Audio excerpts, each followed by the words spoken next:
Hello, everybody. Eve Harrow, Rejuvenation on the Land of Israel Network. It is a fairly brisk day here in Yerushalayim on Hanukkah. I'm sitting in what's called the first station, the Tachana Rishona. It's the old train station from the Ottoman era that has now been converted into lots of nice restaurants and different stores. And I am sitting with Lyn Julius, whom some of you might remember. I interviewed a couple of years ago, during my Voice of Israel days. So first of all, Lyn, thank you for joining me here in Jerusalem on a beautiful Hanukkah day. Thank you very much, Eve. It's a pleasure to be here. So what we spoke about a few years ago is what we're going to pick up today, which is Harif, right? With the H? And your work in making sure that people know about what happened to the Jewish refugee problem, to the hundreds of thousands of Jews who were thrown out of the Arab world in the early 1950s. And now we were just talking about this a few years ago and what you were doing, and now your book has come out. And it is because of that I got in touch with you and asked you to please come for an interview called Uprooted, How 3,000 Years of Jewish Civilization in the Arab World Vanished Overnight. So, long time coming, and I know that you're very proud. So tell us a little bit about how you got involved in all this and what led up to publishing the book. Right. Well, it's a long story, probably goes back to my roots. My parents come from Iraq, Baghdad, and they had to leave in 1950. So, of course, it's a story that I've grown up with. And I remember as a teenager all the stress and anxiety because my four grandparents were trapped in Baghdad. They were amongst the 6,000 or so Jews who did not leave in the early 50s. And they were living under a reign of terror in the late 60s. There were hangings, executions, and Saddam Hussein was really persecuting the remnant Jewish community there. So I remember my father writing frantic letters to whoever might listen to see if he could get my family out. So that was my kind of formative experience, if you like. So what happened to them? Did they finally get out? Yeah, they finally got out. My aunt escaped illegally, and some cousins. About 2,000 Jews actually escaped with the help of the Kurds, and I think with the complicity of the Israeli authorities. They escaped through the Kurdish mountains into Iran, which then was friendly. And all sorts of stories, some of them got arrested and thrown into jail, and it was all very, very, very risky. But they did get out, and so my family was reunited in London. But of course the issue never went away, and although it was dormant through the 70s and 80s, I think people started becoming aware of the issue in the early 2000s, really, and there was a real effort to get the issue on the peace agenda. Justice for Jews from Arab countries was established in New York, and legislation was passed by the American Congress saying that no peace agreement should be signed without recognition and compensation for the 850,000 Jews who were forced to leave Arab countries. So when you say recognition, first of all, the fact that they were forced into refugee status, because UNRWA, surprisingly enough, nobody established a refugee system for the Jews who lost everything. And I'm not even talking about European Jewry. Now we're talking about the Jewry of the Middle East. And compensation, they had to flee, and they didn't get anything. Everything, yes. They left everything. They left all their property behind. In many cases, the government seized their property. But the difficulty is that the Arab countries have been in denial. They deny that there is a Jewish refugee problem. So, we have to start at square one. We have to get people to admit that this happened and that they should apologize for it. Mm-hmm. So I think compensation is probably a secondary issue to recognition. You know, it's interesting because when we talk about the post-World War II period, and you do have compensation, let's say, from Germany, very controversial. Menachem Begin was very much against it when Ben-Gurion does take money from Germany, but he needs the money, he says, to build the state. But at least then you're dealing with somewhat of a democratic regime, or one that post-World War II is saying, we did something terrible, and we want to, as much as we can, if possible, make up for it. But here in the Middle East, when you don't have a democracy, any democracy outside of Israel, and you don't have any regime who's willing to own up to what happened, we've gone to many degrees from bad to worse, either from an absolute monarch into some kind of dictatorship, a totalitarian regime. So there is nobody who's going to step. It's shocking to me that you're saying denial, because they may say, listen, that's what happened then. It wasn't under my rule, and we're not going to compensate. But you're saying flat out saying that Jews weren't, what, they're saying Jews were never in these countries?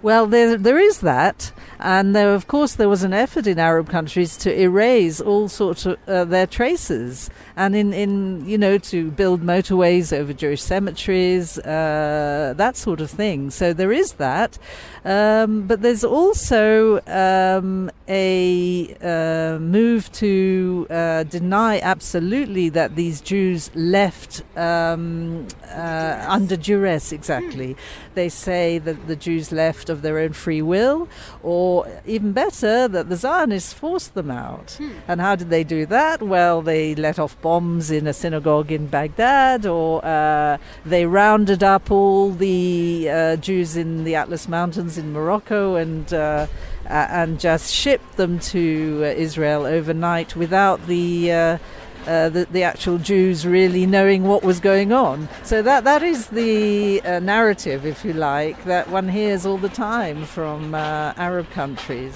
So you're saying Arab countries. Is there a difference, though? They're all pretty much taking the same line?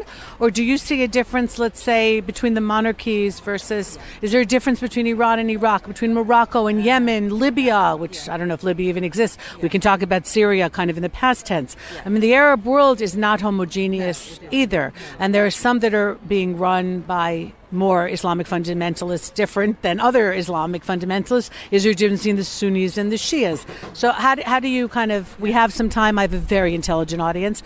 Can we break it down a little bit? Yes, we can break it down. I think you can break it down between the moderates and the extremists. The moderates tend to be the monarchies, as you say, the monarch of Morocco and possibly Bahrain. I think the monarch of Jordan would probably come into this category, but he hasn't got any Jews to worry about. He never did have, or very few. Saudi Arabia, again, had no Jews to speak of. But there is this move, which obviously has been publicized quite recently, a rapprochement between Israel and the so-called moderate Arab states. And of course, there is a kind of warming of relations. Like the King of Bahrain loves to meet up with Jews from Bahrain when he's traveling to Europe, and to show that he's tolerant and always has been tolerant. I think the King of Morocco is a very interesting case because he's basically engaging in a PR campaign to get the West and specifically America on side for his foreign policy. And by that I mean he's using the Jews, he's instrumentalizing the Jews to show how tolerant and wonderful he is, to support his claims over Western Sahara. And this is something that's not really well known. It's something I touch on in the book.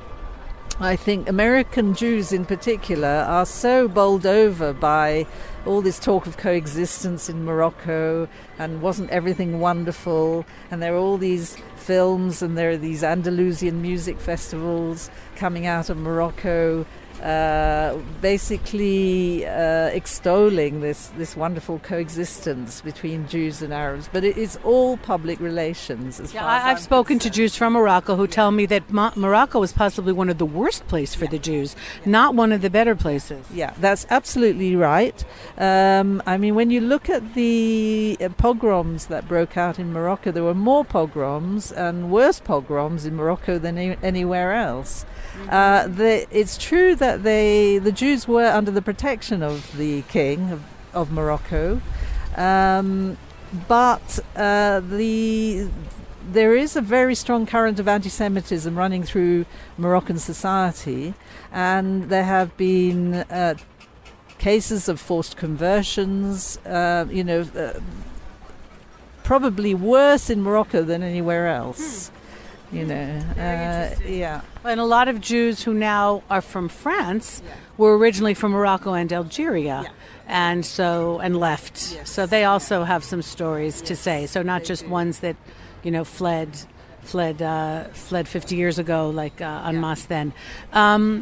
There is what about let's say the Farhud, which is one of the possibly the most famous pogrom, if you will, that happens in Iraq. Was your family still there? Maybe say a little bit about that. Yeah, my father was actually studying in England at the time. He spent the war years in England, but his parents were in Iraq, and my mother was in Iraq. And my mother tells the story that this is 1941 during World War II. So of course it gives the lie to the impression that people have that all the trouble started after the foundation of Israel, and this was 1941 in the thick of World War II. Now my mother lived in a middle class quarter of Baghdad, which wasn't actually affected by the Farhud. The Farhud mainly affected the old Jewish quarters of the old city. But she remembers, she was a teenager at the time, she remembers knocking at the door of the house, and a frantic man, he was ashen white, asked to be let in and asked to be given shelter, and he happened to be the Jewish cook of my mother's aunt, and he said, let me in, I've just been on a bus, they were pulling the Jews off the bus, and they said, who's a Jew, and I said I was a Christian, and that's how I was saved. And he ran all the way, and they let him into the house. So that was her story. Mm-hmm. I'm not so sure that these days saying I'm a Christian in the Arab world is going to get you saved. No. These days it's going to get you killed. Yeah, these days, absolutely. Yeah, but he was lucky. Right. But about 200 Jews died. Some people say up to 600. Right. No one really knows, because Jews were thrown into the river and their bodies never found, and so the death toll will probably never be known. Now, you said a few minutes ago that the American government passed legislation that any kind of a peace treaty between Israel, or imagine any kind of regional peace treaty, has to involve acknowledgement of what happened here and compensation. But how about the Israeli government? Has the Israeli government done the same? Yeah. Well, the Israeli government has taken its cue from the American Congress. Mm-hmm. Actually, the Congress passed a resolution in 2008 to that effect.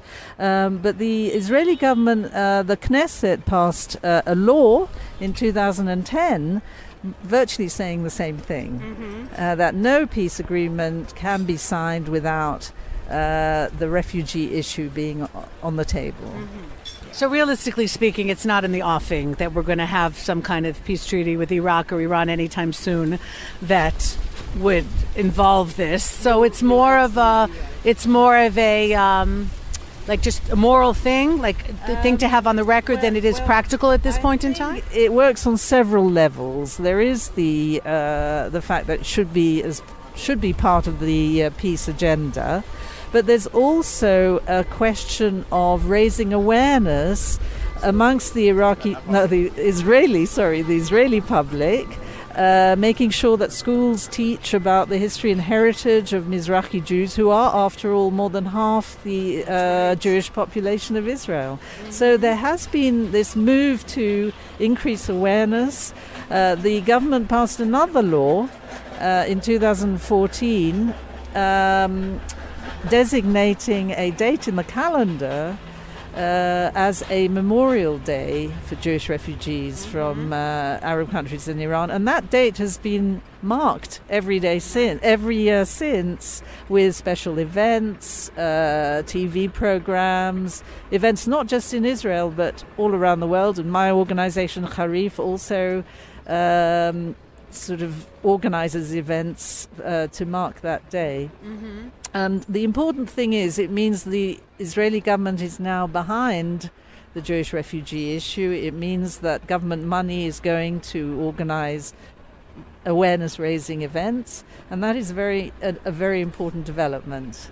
Now, none of the Jews consider themselves refugees. I mean, you will go around Israel and, like you said, probably over half the people that you meet here in Israel, their families are from Morocco or Libya or Iraq or Iran. But none of them, as opposed to what we have with the Palestinian Arabs, would consider themselves refugees. They came here, lived in tent camps, had the most incredibly difficult time, had nothing, in addition to the fact that this was a poor country and at war all the time.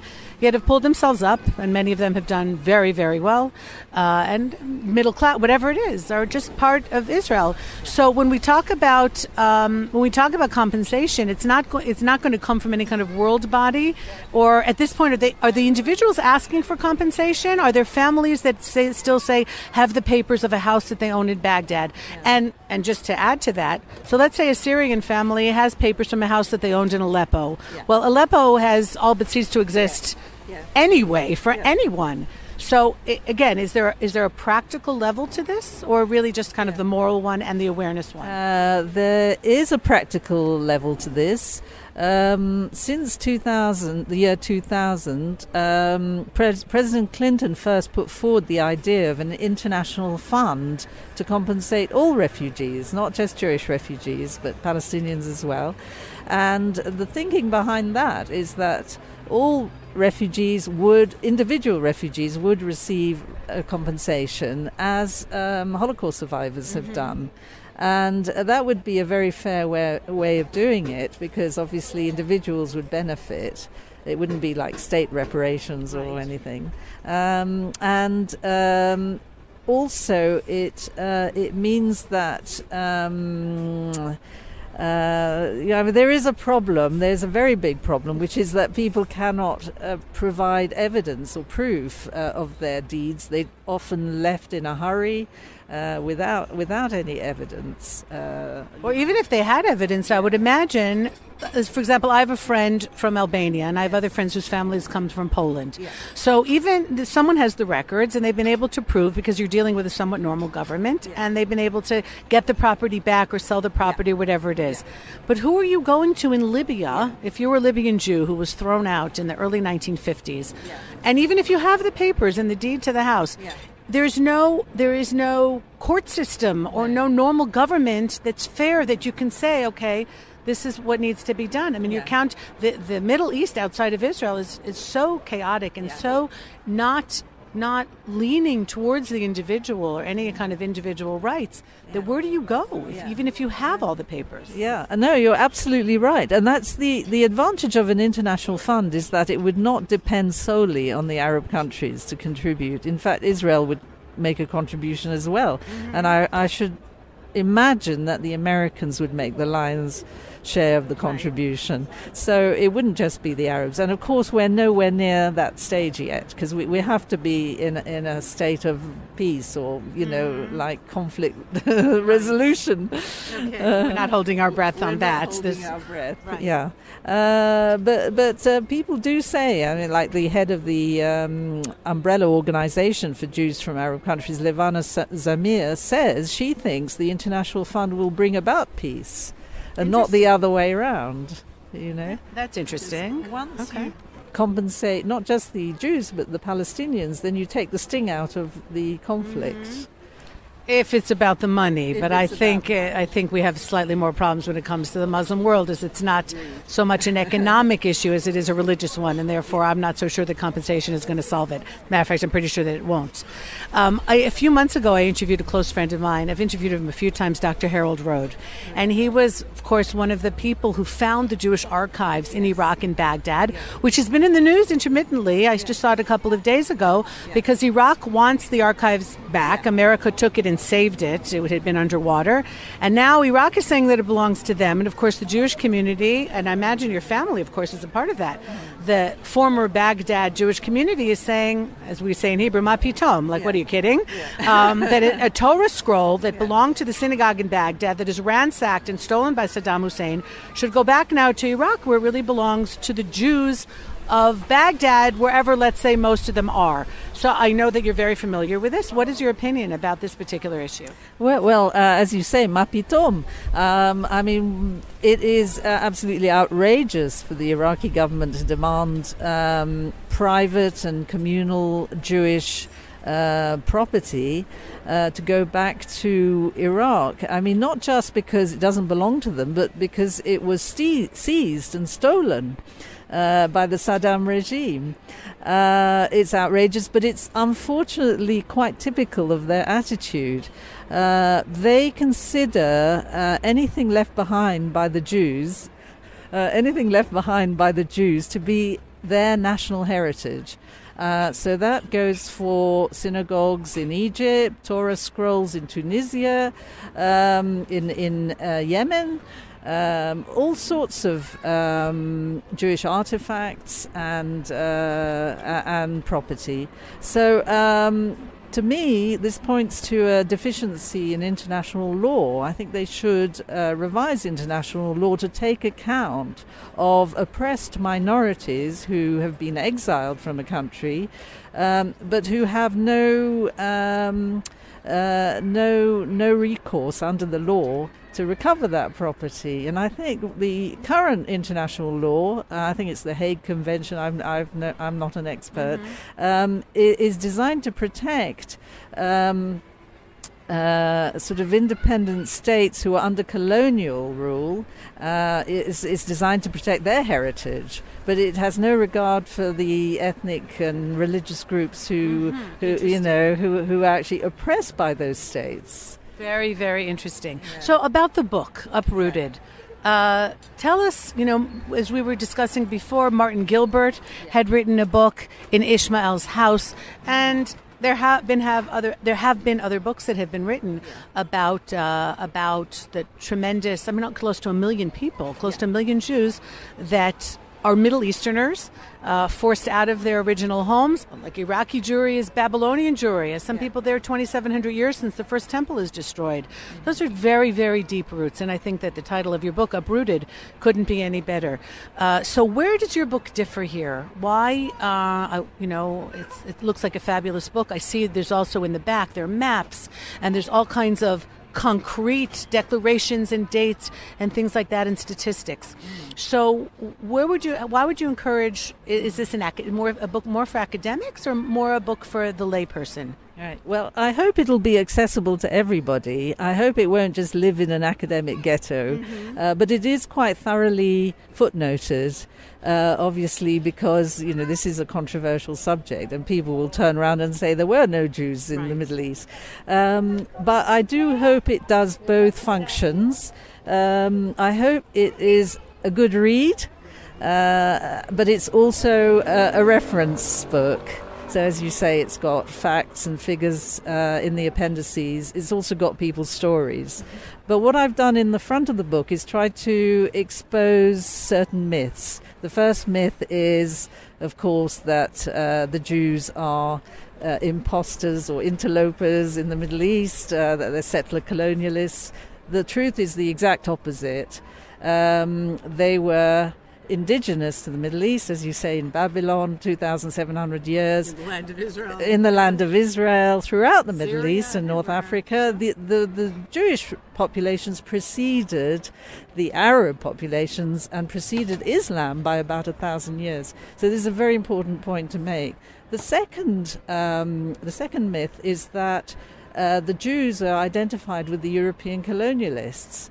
And I try and explode that myth, because basically the European colonialists did use the Jews, and actually it was mutually beneficial for a long time. But there was a point where the European colonialists would not protect the Jews. And the Farhud is a case in point. The British army was standing at the gates of Baghdad, and they refused to intervene for 2 days and stop the massacre of the Jews, because they thought they didn't want to be seen as occupiers and whatnot. And they thought, well, let the Arabs do their thing. In Aden and Yemen also, there was a pogrom that the British, some of them even were complicit in that, not just stood by. Exactly, absolutely. It happened in Yemen, it happened in Libya in 1945, in their pogrom. It happened under French colonial rule as well. And of course, in those countries, there was a very strong tradition of colonial anti-Semitism. Like, for instance, in Algeria, the Dreyfus affair. Dreyfus had a lot of opponents, and there were really virulent anti-Semites living there. So, so what I want to say is that the Jews of the Arab country, of the Middle East and North Africa, were colonized first by Islam and the Arabs, second by the European colonialists, who actually liberated them to some extent from the dhimmi rules, the second-class status. But ultimately, they, neither colonialism was any good for them. And my conclusion really is the only way that they will ever have a future in the region is in their own sovereign state, and with an ability to defend themselves. So, in other words, in the state of Israel. Right. Which, let's say, the Yazidis and the Kurds, whom you mentioned before, and the Christians all over the Middle East. I mean, ironically, the fact that the Jews were thrown out so many years ago has kept them from now being killed, perhaps, by all the revolutions and terrible things that are going on all over the Arab world. And so we're not hearing about Jews being killed anymore in these places because the Jews were thrown out and killed so long ago. Exactly, absolutely. And it just goes to explode another myth, which is that Israel is the cause for the Jewish exodus. As you say, Yazidis, Assyrians have all suffered, and they don't have an Israel of their own. So there's no excuse for the treatment of minorities.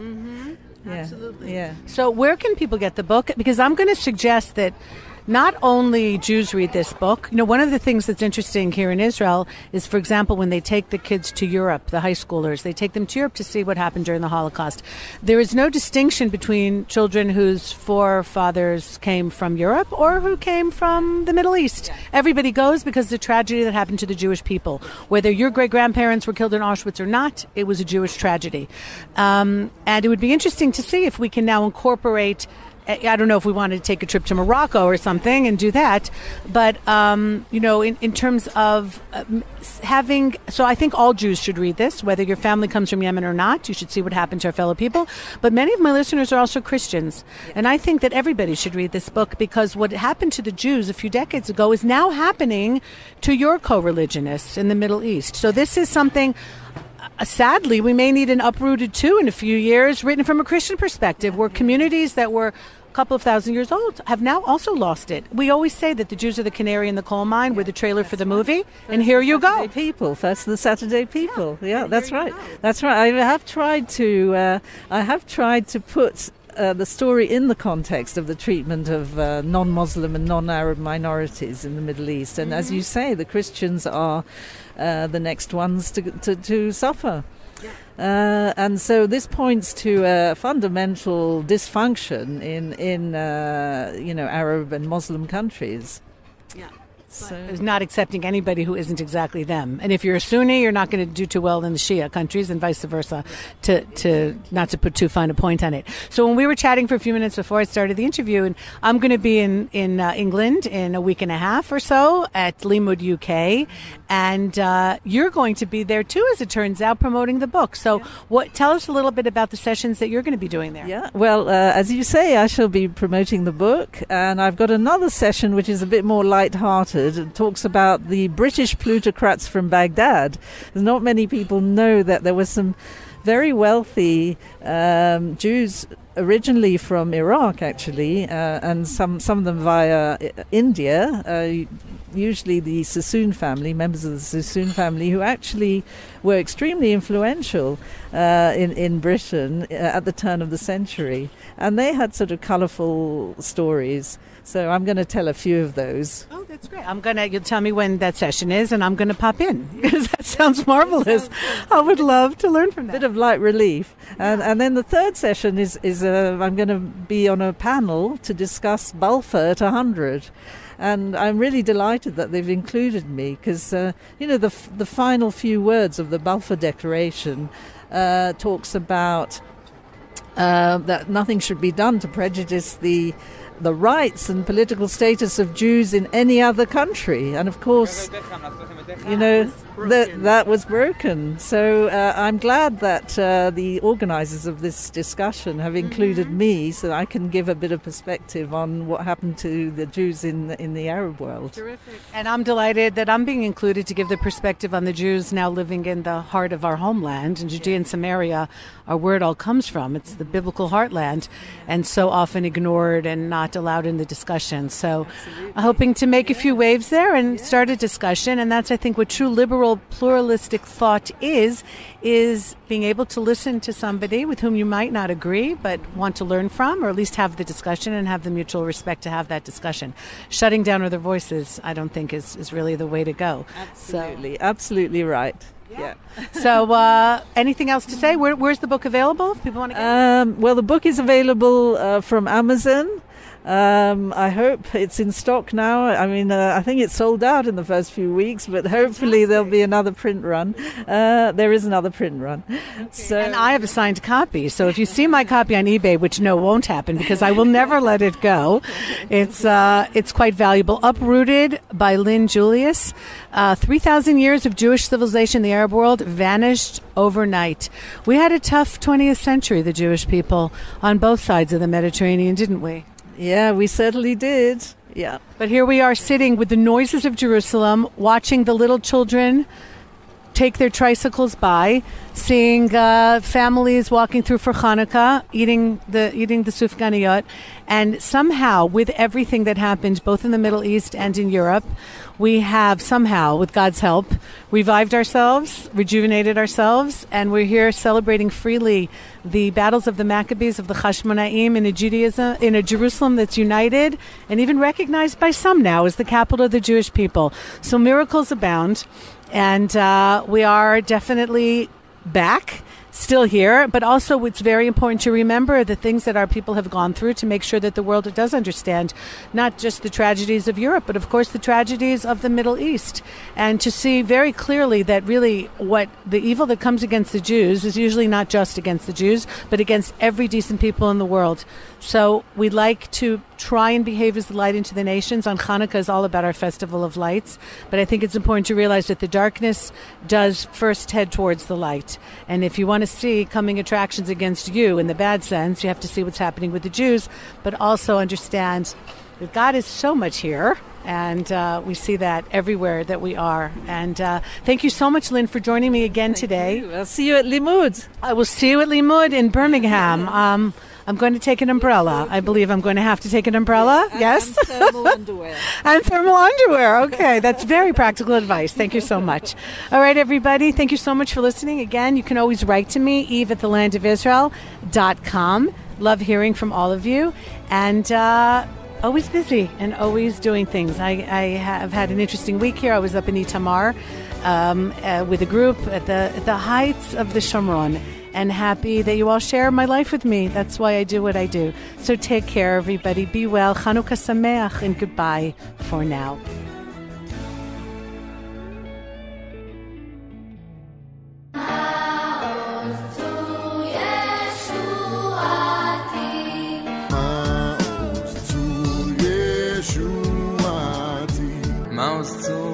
Maus Hanukkah light burns so bright. Hanukkah, Hanukkah, come light the menorah. Up in my lockers in the air sometimes. Light one candle for the Maccabee children. Hi, everybody. Eve Harrow, host of Rejuvenation. On behalf of myself and all of the hosts and wonderful staff behind the Land of Israel Network, I want to wish all of you a happy Hanukkah, a joyous festival of lights, and may we here at the Land of Israel Network continue to shine the light of Israel on the world. Thanks so much, everybody, for listening and supporting us.